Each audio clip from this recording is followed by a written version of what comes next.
use your body to route the data. And before you think, oh no, they would tell us, this was done in 2005. That's what the wireless sensor network is. The biosensors are physically permanent and lifetime since 2005. And since 2005, with Zigbee and Bluetooth, which is what I complained about before when I said, hey man, I was just a kid. Why does Zigbee and Bluetooth and these biosensors look exactly like this?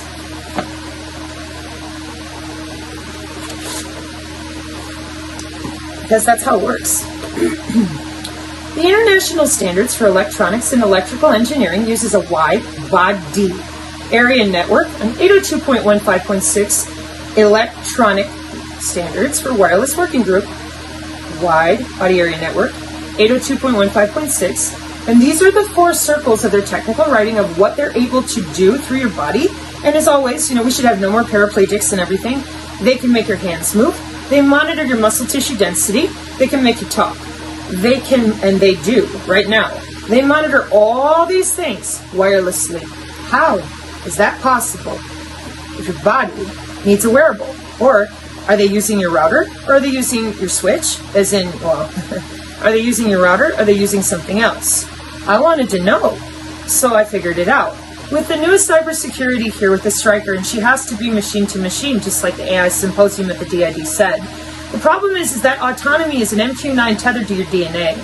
And that DNA generates an electromagnetic body part, and nobody knows about that. They call it the aura, they call it all sorts of stuff. Oh, it's UFOs, we don't know. Yes, we do. Skunkworks, Raytheon, I just showed you the picture of the drone. People go to work for 40 plus years, get paid really, really well to keep you in the dark. Cybersecurity? Now try, national security. Oh, it's a UFO. No, that's Skunkworks, Raytheon, Lockheed. Everybody knows this. They're vendors. So what's all this stuff about psychic? They're called psionics. They're inherent in human tissue. So there was a book I used to have my students read when I taught about this as a kid. Here it is. In 1996, this book was written. It's called Integral Psychology. And inside you're going to find what I just said about telepathy, empathy, precognition, all of it. It's assigned to certain areas of the brain. And so are those sensor networks, down to the nanoscale. Then they put it on a proprietary software when they have to write for Zigbee and Bluetooth for those permanent, lifelong biosensors, 802.15.4. They are permanently affixed to your body. Where? The radio frequency sinks, there are 2 of them. They're going to pull all the electromagnetic energy, including the potentiation of minerals out of your biochemical bloodstream and transduce them. Because your electromagnetic field here that you thought was worthless, didn't exist, and everyone made fun of you, it actually transduces anything electromagnetically. Now we use software-defined radio, synthetic telepathy, just to agitate your skin a little, electromagnetically transduce in and out using your own body part. So how do you think they route computer data? The same way. The biosensors are literal magnets. They are fixed and adjusted with voltage. How? The wireless working group 802.15.5. And that's where your personal area network is. And your personal area network, as one more time, as you can see right here, the 6G low pan, may or may not have a body area network for security routing purposes. They're routing their data through your tissue, and I quote, and exchange digital information using the electrical conductivity of the human body as a data network. Body area network. So why don't we need a brain chip? Because you've been wireless for 6,000 years. Chinese medicine, the meridians, the chakras, those are nodal points on your body. Electromagnetic telemetry. So the permanent biosensors were rolled out to everybody up here in 802.15.4, and they had to be permanent for Zigbee and Bluetooth, and that is who provides them. And then the wireless working group 802.15.5 takes care of all the different types of networks, then collects certain sensors from only certain bodies, open shortest path first routing protocols or security-driven reasons. But they also, when they create them with Zigbee and Bluetooth, they have to select muscle tissue type since 2008. They have to select heat, so you don't swell to death. And so they were working on that until 2011 and 2013, and now they have about 13 different routing protocols, but only about 3 of them are built to protect you from the inflammation you incur by routing data through your body, which pulls minerals from your red blood cells to do so. Now, it's a very minute level, so you don't notice, until too many companies are pulling on those statistics mathematically at the same time. And here's what that looks like. So right here in our little example, you may also want to note that these two RF sinks each have 5 nodes sticking out of them. I have them labeled right here as N1, 2, 3, 4, 5. So for every little dot, you got 5 more. And they're all electromagnetically accessible through the cloud commercially with Zigbee and Bluetooth, which again is the IEEE 802.15.4, because if they weren't, they couldn't sell Zigbee and Bluetooth in the wall, they couldn't have using the Alexa that way, all these different things communicate with these sensor networks. And they're all driven by artificial intelligence databases, and they're all interlocked. So if you are wireless, and you're on the same wireless working group as your phone, which is IEEE 802.1, so in a wide personal area network, they're routing their data through you since 2005, and I can write an app for it, and then I can play with you like a sim.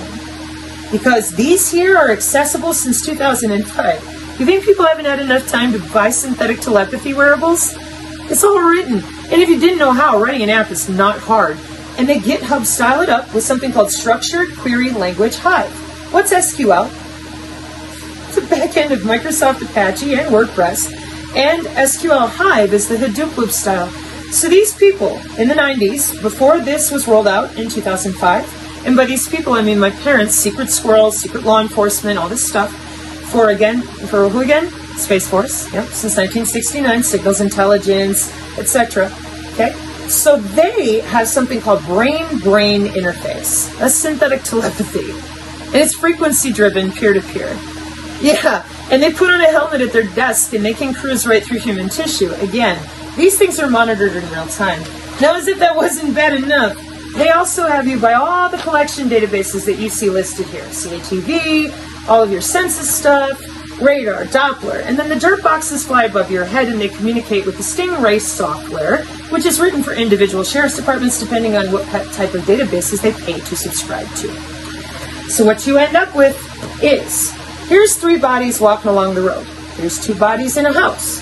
These bodies are now being utilized by that same driver because their bodies just happen to have the best security, and the machine-to-machine only uses those criteria. And they're listed. If you want to read through the machine learning, you can watch the order and then the heat and the separation of how many times they hit the node, how long they wait, 0.06 second delay. And it's the same in cybersecurity for everything.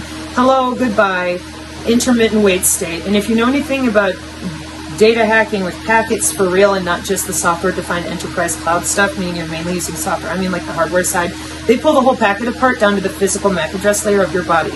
That's the problem we're in. That's why we're down to the wire here. They're wired into your bone marrow, and the way that 6G LoWPAN powers everything around them in the smart grid is when you walk, when you dance, and when you move. And that's another portion you can read about in 802.15.5. and wide body area networks, 802.15.6. So again, the problem we run into is that when you got 3 bodies walking down the road, these 2 are now firing tons of signals. I told you, every node is 5 more. Now all these sensors are going crazy. This person here, the machine selects this person here, the DNA, your body. That is what creates the secure signal that the drone is using. It is propagating your DNA, and that is exactly how it works. So, in order to stop this drone from firing anything, you have to stop your DNA from propagating. Why would they do that? So, one last time, if you're unlucky enough and somebody gets hit with a bioweapon, this is electrical transduction over the open wireless working group of wide body area networks. So it doesn't matter what you believe in, and it never did. They did all that right here, UFOs, psychic, and then when they transduce humans and they do actual testing, which is wireless tissue engineering and wireless total piezoelectric control. Neural mitigation for behavioral modulation. We brain damage you in very subtle nanoscale areas of your brain to keep your behavior under control. Then we send you to people and tell you cognitive behavioral therapy will help you. In Kubernetes, artificial intelligence programming, we know if you say it over and over again, you're going to do it. So why wouldn't they fix your epigenetic environment? Because they're not interested in that. Or they would have told people about this stuff a long time ago. They were studying transport, then they would test people for their psionic abilities into bioinformatics and genomics. Once your body could no longer transduce these electromagnetic signals because it's unnatural and it's too much power in the bloodstream and the bone, and your vascular system going whoop, whoop, whoop, whoop, eventually it weakens the veins, the arteries, the skin, and then you're in trouble. So are you encrypted? Did you get lost in the woods? Did you go underground? You think I'm kidding? So this is what they did. Nobody told the truth. Stingray and law enforcement was all wrapped up in 1972, so I was used by the police chief with my my machine body interface at the time, because they still had to have a SCSI cable with nanolipid or hydrogel so that they could go through and show it on a monitor. That's what all those scars are. So now everybody's wired since 2005 and available commercially. And again, the newest standard for cybersecurity is a wide body area network, which may or may not be involved in a personal area network, which may or may not involve your iPad and all the rest of it. The cybersecurity right here, February 2022 for the 6G low-pen digital ID routing. And the digital ID is made of your bone. That's right. Frequency and resonance of your what? Your DNA generated, electromagnetic, wirelessly accessible since 2005, commercially, body part they never let you know about. Your doctor won't admit to it. No one will talk about it, and if you try, they'll make fun of you. Why? So the new 6G personal area network